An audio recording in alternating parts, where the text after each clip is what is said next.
आज है 28 जुलाई 2022। आज हम करेंगे डेली करंट अफेयर्स। जो भी हमारे पास आज के डेली करंट अफेयर्स बनते हैं वो हम एक एक करके इनको पढ़ेंगे। First of all we have the first question over here. The first question is family doctor project is started by which state. कौन सी स्टेट ने फैमिली डॉक्टर प्रोजेक्ट जो है स्टार्ट किया है? पंजाब, यूपी, आंध्र प्रदेश या Madhya Pradesh? So answer is C, that is Andhra Pradesh. तो जो फैमिली डॉक्टर प्रोजेक्ट है वो आंध्र प्रदेश ने स्टार्ट किया है। इसका एम क्या है? To provide good health services in the villages में अच्छी सुविधाएं पहुंचाने के लिए हेल्थ की सर्विसेज की। तो इसमें कौन कौन काम करेगा? एक primary health care centres, number 2 anganwadi workers, ये जो आपस में मिलकर काम करेंगे to provide good health services in the villages. So it will start from, कहाँ से स्टार्ट होगा? विशाखापट्टनम। विशाखापट्टनम कहाँ पे आता है हमारे पास? आंध्र प्रदेश में। कब से स्टार्ट होगा? 15 अगस्त 2022 से। सो ईज ऑफ, अब कुछ और क्वेश्चन करते हैं related to Andhra Pradesh. Ease of doing business जो इंडियन रिपोर्ट है वो उसमें ईज ऑफ डूइंग बिजनेस में पहले नंबर पे कौन सी स्टेट है? That is Andhra Pradesh. Maximum amount of forest that has been increased in 2021, that are also Andhra Pradesh. Maximum largest amount of forest को कहाँ पे है हमारे पास? That is in Madhya Pradesh. तो जो अमाउंट जो फॉरेस्ट का बढ़ा है 2021 में सबसे ज़्यादा वो बढ़ा है आंध्र प्रदेश का, बट सबसे ज़्यादा जो फॉरेस्ट है वो है कहाँ पे? वो है मध्य प्रदेश में। So maximum percentage of forest increase in 2021 किस स्टेट की सबसे ज़्यादा परसेंटेज में इंक्रीज़ हुआ है फॉरेस्ट में? सो वो आ गया Mizoram. Minimum amount of forest cover in 2021, सबसे कम जो हमारे पास फॉरेस्ट कवर है that is in Haryana. Both percentage wise भी हरियाणा ही है और ऐसे भी इंक्रीज़ जो सबसे कम हरियाणा में हुआ है। तो आपने ये याद रखना है, परसेंटेज कहाँ पे सबसे ज़्यादा हुई है increase? That is Mizoram. So now we will talk about classical dance of Andhra Pradesh is Kuchipudi. Now 13 new district, तो हमने अभी अभी किया था कुछ दिन पहले कि 13 नई डिस्ट्रिक्ट जो है ऐड की है आंध्र प्रदेश ने। उनके पास 13 पहले से थी, 13 और आ गई, तो टोटल सब districts are 26। To stop cultivation of ganja, गांजा के कल्टिवेशन को रोकने के लिए उन्होंने एक प्रोजेक्ट ऑपरेशन स्टार्ट किया है, दैट इज़ ऑपरेशन परिवर्तन। सो ये काफ़ी क्वेश्चन पेपर्स में ये क्वेश्चन आ गए हैं। So that is by Andhra Pradesh. Now 69th men senior national hockey national kabaddi championship 2022 का टाइटल किसने जीता है? So that is Punjab, Haryana, Indian railway और महाराष्ट्र। सो इसका आंसर है C, that is Indian railway. So men senior national kabaddi championship 2022 ये सबसे पहले स्टार्ट हुई थी 1952 से, और अभी वाला जो फाइनल हुआ वो हुआ है महाराष्ट्र वर्सेस इंडियन रेलवे के बीच में, जिसमें इंडियन रेलवे जीत गया है। तो winner is Indian railway. So चौथी बार कंटिन्यूसली 4 बार बैक टू बैक जो है इंडियन रेलवे ने ये ट्रॉफ़ी जीती है। अब कुछ और ट्रॉफीज़ के बारे में बात करते हैं। रणजी ट्रॉफी 2022, सो पहली बार एमपी जीता है, किसको हरा के? मुंबई को हरा के, जो कि 41 टाइम्स चैम्पियन थे। सो प्रो कबड्डी लीग जो चला हुआ था कुछ दिन पहले, दैट इज़ 2022, वो किसने जीता है? दबंग दिल्ली ने। उसके बाद संतोष ट्रॉफी फुटबॉल से रिलेटेड है, विनर कौन है? केरला। और किसको हराया? वेस्ट बंगाल को इन्होंने हराया। Now senior national man volleyball championship 2022, volleyball की मैन वाली सीनियर नेशनल चैम्पियनशिप किसने जीती है? हरियाणा ने। और वोमेन वाली वॉलीबॉल की चैम्पियनशिप किसने जीती है? केरला। तो ये दोनों आपने याद रखने हैं, मैन वाली हरियाणा और वुमेन वाली केरला। और विजय हजारे ट्रॉफी 2022 जो फरवरी मार्च में हुई थी, उसका जो विनर है दैट इज़ हिमाचल प्रदेश। उन्होंने पहला अपना टाइटल जीता था। So the next question is question number 3, which country will host ICC women ODI world cup of 2025? तो 2025 का ICC women ODI world cup कौन होस्ट करेगा? इंडिया, UAE, ऑस्ट्रेलिया और England? So the answer is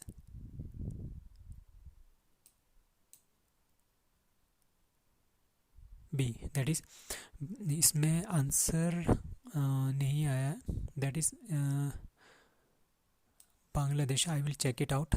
first of all will host the 2024 women's T20 world cup. ये मैं देखता हूँ अभी कौन सा था. I will check it out. So T20 world cup जो है man 2022 will be hosted by Australia. Australia इसको होस्ट करेगा. T20 world cup man 2024 will be hosted by West Indies and USA. तो 2022 का कौन करेगा? ऑस्ट्रेलिया. 2024 का जो अभी होगा वो ऑस्ट्रेलिया में होगा, कुछ दिन बाद, कुछ महीने बाद, सितंबर में स्टार्ट होगा शायद.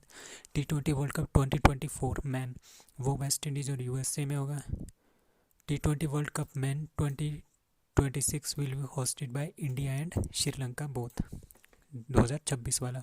अब ODI वर्ल्ड कप की बात करें तो ODI world cup 2023 will be hosted by India, next year होगा. And ODI world cup men 2027 will be hosted by South Africa, Zimbabwe and Namibia. ये अफ्रीकन कॉन्टिनेंट के लिए दे दिया है कि आप लोग इसको होस्ट करो. सो इसका मैं आंसर देखता हूँ अभी. So fourth one is What is the rank of India in 18th World Athletic Championship Oregon 2022? सो कौन सा रैंक है हमारे पास? अभी जो वर्ल्ड एथलेटिक चैम्पियनशिप हुई जिसमें नीरज चोपड़ा ने सिल्वर मेडल जीता है, उसमें इंडिया की कौन सी रैंक है? 31, 32, 33 और 34. The answer is C, that is 33. So top position किसकी है? USA की. उन्होंने 13 गोल्ड जीते हैं और टोटल उन्होंने 33 मेडल जीते हैं. सो ये हमारे पास एक वर्ल्ड रिकॉर्ड है सिंगल एडिशन में सबसे ज़्यादा 33 मेडल जीतने का. सो इंडिया को बस एक ही मिला है, एक ही मेडल मिला है, that is silver medal won by Neeraj Chopra ने. जैवलिन थ्रो करके कितना मीटर का? 88.13 मीटर का जैवलिन थ्रो करके जीता है. इंडिया का रैंक कौन सा है? Fourth best in Asia. Asia में चौथे नंबर पे हम. चाइना, जापान, कजाकिस्तान के बाद चौथा नंबर इंडिया का है. And India has won only 2 medals in world athletic championship till now. तो आज तक इंडिया ने बस 2 ही मेडल जीते हैं. एक अंजू बॉबी जॉर्ज थी हमारे पास, जो कि हमारे पास है लॉन्ग जंप की. 2003 में इन्होंने ब्रॉन्ज जीता था. और अब नीरज चोपड़ा जिन्होंने सिल्वर मेडल जीता है जैवलिन थ्रो में इन 2022. सो वर्ल्ड एथलेटिक्स का हेडक्वार्टर कहाँ पे है? मोनाको, यूरोप में. नाउ कुछ एक चैम्पियनशिप पहले भी हुई है, वर्ल्ड कप्स पहले भी हुए हैं, लाइक टोक्यो ओलंपिक 2020 और 2021. सो USA इसमें सबसे पहले नंबर पे था. चाइना, जापान, ये अपनी रैंकिंग याद रखनी है. USA, China and Japan. India का कौन सा नंबर है? 48th. Beijing Olympic, Paralympics 2020 and 2021. तो ये इसमें बीजिंग ओलंपिक में चाइना सबसे पहले है, फिर UK, फिर USA या फिर इंडिया का कौन सा है? 24th नंबर है. FIH women hockey world cup 2022 का विनर कौन है? That is Netherland. किसको हरा के? अर्जेंटीना को हरा के. नाउ नेक्स्ट वन इज निर्माण.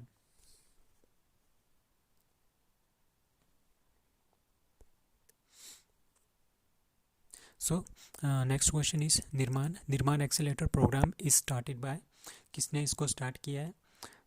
IIT Roorkee, IIT Kanpur, IIT Madras और IIT Mandi. So answer is B, that is IIT Kanpur. So IIT Kanpur ने हमने एक निर्माण एक्सेलेरेटर प्रोग्राम जो है उसको स्टार्ट किया है. That is by startup incubation and innovation centre, that is SSIC at IIT Kanpur has launch. उन्होंने निर्माण एक्सेलेरेटर प्रोग्राम जो है स्टार्ट किया है, जो जिसको कि सपोर्ट कर रहा है हमारे पास department of science and technology and government of India.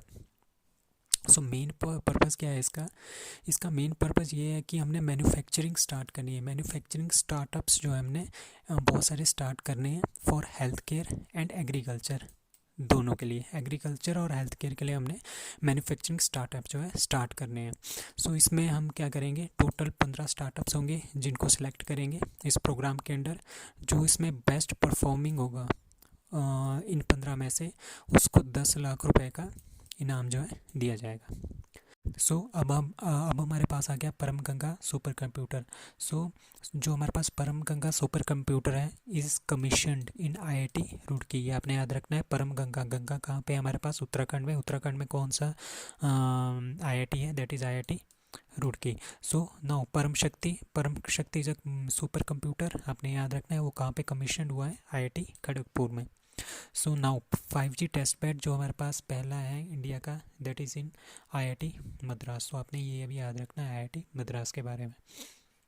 Now sixth question is Rajasthan signed an MOU with which state to set up its first women-run bank in Rajasthan। Rajasthan में पहला वुमेन रन बैंक है, तो राजस्थान ने इसमें से इसके लिए MOU sign किया है with which state, Andhra Pradesh, Maharashtra, Telangana और Karnataka. So right answer is answer C, that is Telangana. So Telangana के साथ इन्होंने क्या कर दिया है, MOU साइन किया है। So MOU has been signed between Rajasthan की ग्रामीण आजीविका विकास परिषद, राजस्थान की ग्रामीण आजीविका विकास परिषद वर्सेज स्त्री निधि ऑफ तेलंगाना। सो इन दोनों ने आपस में क्या कर लिया है, MOU साइन कर लिया है। सो इस MOU के अकॉर्डिंग क्या होगा हमारे पास, जिस तरह का तेलंगाना में स्त्री निधि मॉडल है, स्त्री निधि मॉडल के ऊपर बहुत सारे बैंक्स हैं, उसी मॉडल के ऊपर राजस्थान में भी राजस्थान महिला निधि बैंक खोले जाएंगे। Now seventh question is Indian institute of heritage will be set up in, कहाँ पे होगा, गौतम बुद्धा नगर नोएडा, गुरुग्राम, मेरठ और Delhi. So the answer is A, that is Gautam Buddha Nagar Noida. So जो ये अनाउंसमेंट की गई है, जो हमारे पास इंडियन इंस्टीट्यूट ऑफ हेरिटेज है उसको अनाउंस किया है मिनिस्टर ऑफ कल्चर, कौन है, जी कृष्ण रेड्डी, उन्होंने अनाउंस किया। It will be a deemed university, इसको हमने डीम्ड यूनिवर्सिटी इन्होंने पहले से ही बना दिया है। इट विल लीड, सो ये किस लिए किया गया है, for the higher education and research, किस फील्ड में, in the field of India heritage and conservation की फील्ड में बहुत सारी रिसर्च हो, इसमें एजुकेशन मिले लोगों को, तो इस हिसाब से ये वाला इंस्टीट्यूट जो है Indian institute of heritage has been set it up. Now eighth question is which nation has decided quit international space station after 2024। So ये ऑब्वियस ही बात है, कौन छोड़ेगा पीछे, जैसे कोई एक देश था जो कि धमकियाँ दे रहा था कि मैं छोड़ूंगा, मैं इंटरनेशनल स्पेस स्टेशन छोड़ दूंगा। तो कौन सा देश हो सकता है, दैट इज़ रशिया। अब आपको ये डिसाइड करना है कि इसमें से कौन है, तो कनाडा है, USA है, ESA है या रोस्कॉस्मोस है। कनाडा यहाँ पे देश है, USA देश है, ESA is European space agency, या Roscosmos is the space agency of Russia. So the answer is Russia, that is D, Roscosmos. So Russia ने क्या कर दिया हमारे पास, to quit the international space station after 2024। ठीक है, तो रशिया के न्यूली अपॉइंटेड जो रोस्कॉस्मोस के जो चीफ हैं, दैट इज़ यूरी बोरिसोव, उन्होंने ये अनाउंसमेंट किया है due to the tension between Russia and west, Russia और वेस्ट के बीच में जो आजकल टेंशन चल रही है, इसकी वजह से ही वो क्विट कर देंगे international space station after 2024 due to, तो वहाँ पे रशिया ने क्या कर दिया था, इन्वेजन कर दिया था यूक्रेन पे, जिसकी वजह से वेस्ट जो है भड़का हुआ है रशिया के ऊपर, तो इस वजह से। So the ISS was launched in 1998। सो 1998 में जो है ISS को लॉन्च किया गया था। सो ISS कहाँ पे हमारे पास, लोअर अर्थ ऑर्बिट में है। तो जैसे ही जो भी बंदा जो भी स्पेस में जाना चाहता है एस्ट्रोनॉट, तो वो वहाँ पे ISS में रुक सकता है। So ISS was made by NASA, JAXA, ESA, CSA। NASA is from USA की space agency, JAXA is from Japan की space agency, ESA is the European union की space agency, CSA is the Canada space agency and Roscosmos is Russian space agency. So the base station जो है दो parts में divide किया गया है। Number 1 belongs to only Roscosmos, that is Russia को belongs करता है, वही वहाँ पे रिसर्च करते हैं। एंड दूसरा जो है वो बिलोंग्स करता है नासा को। ठीक है, और नासा के उस सेक्टर में कौन कौन काम करता है, नासा खुद USA, JAXA Japan, CSA Canada and ESA European union, वो उस कंपार्टमेंट में काम करते हैं। So the 9th one is Winston Churchill leadership award was given by British PM Boris Johnson to, किसको दिया गया है Winston Churchill leadership award, Narendra Modi, Volodymyr Zelensky, Joe Biden और Barack Obama. So the answer is answer B, that is Volodymyr Zelensky. So Volodymyr Zelensky को कुछ दिन पहले वो न्यूज़ बहुत फैली थी कि रशिया ने इन्वेड कर दिया है यूक्रेन को। तो वहाँ के जो प्रेसिडेंट है वोल्डिमार जेलेंस्की, उन्होंने बहुत ही साहस वाला काम किया कि उन्होंने फ़ाइट किया। उनके पास कुछ भी नहीं था, फिर भी वो फाइट करते रहे। सो उसके लिए जो है उसके लिए ब्रिटिश पीएम बोरिस जॉनसन ने वोल्डिमार जेलेंस्की को सर विंस्टन चर्चिल अवार्ड से नवाजा है। सो कौन थे Winston Churchill? He was the British statesman, writer था, he was also soldier, he was the prime minister. वो प्राइम मिनिस्टर ऑफ इंग्लैंड था या यूनाइटेड किंगडम था during second world war. So second world war के time में Churchill ने same type की conditions को झेला था जो कि वोल्डिमार जेलेंस्की ने आजकल 2022 में झेली है। तो उसी बेस पे विंस्टन चर्चिल अवार्ड जो है ब्रिटिश पीएम बोरिस जॉनसन ने वोल्डिमार जेलेंस्की को दिया है। सो कुछ और क्वेश्चन करते हैं। Like miss India world wide कौन है? हमारे पास खुशी पटेल। नाउ मिस वर्ल्ड कौन है? कैरोलिना, पोलैंड की है। फर्स्ट इंडियन मिस वर्ल्ड कौन है? Reita Faria. First Indian miss universe कौन थी? सुष्मिता सेन। एंड सीएम बाल गोपाल योजना इज़ फ्रॉम राजस्थान। तो ये सारे क्वेश्चंस आपने याद रखने हैं। Now the next question is family courts से रिलेटेड है। तो family courts has been granted the statutory status of 2 Indian states. कुछ 2 इंडियन स्टेट है, उनको वहाँ पे जो भी हमारे पास फैमिली कोर्ट्स हैं उनको स्टैच्यूरी स्टेटस दे दिया गया है by family court amendment bill 2022। The 2 states are HP और नागालैंड, HP मणिपुर, नागालैंड मणिपुर, नागालैंड और अरुणाचल प्रदेश। सो इसका है हमारे पास A that is HP and Nagaland, Himachal Pradesh और नागालैंड को की जो फैमिली कोर्ट्स हैं उनको स्टैच्यूरी स्टेटस जो है प्रोवाइड कर दिया है हमारी पार्लियामेंट ने। ठीक है, कौन कौन सी स्टेट्स हैं? हिमाचल प्रदेश एंड नागालैंड। सो नागालैंड में हमारे पास 2 फैमिली कोर्ट्स हैं, इन 2008 में बनी थी। बट हिमाचल प्रदेश में हमारे पास कितनी है? 3 इन 2019 में बनी थी। सो इन सबको जो ये 5 कोर्ट्स हैं इनको जो है स्टैच्यूरी स्टेटस जो है इंडियन गवर्नमेंट ने दे दिया है। सो नागालैंड की ट्राइब्स के बारे में जानते हैं। यहाँ पे बहुत सारी ट्राइब्स होती हैं, इनमें से मेन ट्राइब्स हम करेंगे। That is Angami tribe, Ao tribe, Chakhesang tribe and Chang tribe. ये आपने याद रखना है। और यहाँ पे फेस्टिवल के लिए बहुत माना जाता है हमारे पास नागालैंड को। यहाँ पे कौन सी फेस्टिवल सबसे ज़्यादा मनाया जाता है? That is hornbill festival. Capital of Nagaland is Kohima. Intanki national park, तो नागालैंड में हमारे पास एक ही नेशनल पार्क है, that is Intanki national park. Now Atal tunnel Rohtang में है, हिमाचल प्रदेश में। 9.02 किलोमीटर इसकी लेंथ है। Now the last question is how many tigers has been lost from India in past 3 years according to the union minister of state and environment Ashwini Kumar Choubey. So the answer is A, that is 329। So ये एक तरह की report है। उन्होंने क्या बोला है कि 329 टाइगर जो है लास्ट 3 साल में गुम हो गए हैं due to poaching and other unnatural causes. And also India has lost 307 elephants during this process also due to poaching and poisoning etcetera. So ये अपने याद रखना है। अब वो पीछे वाले क्वेश्चन पे चलते हैं। सो इसका आंसर है ए दैट इज़ बांग्लादेश नहीं आएगा यहाँ पे, इंडिया आएगा। सो answer is A. So that's all. Thank you.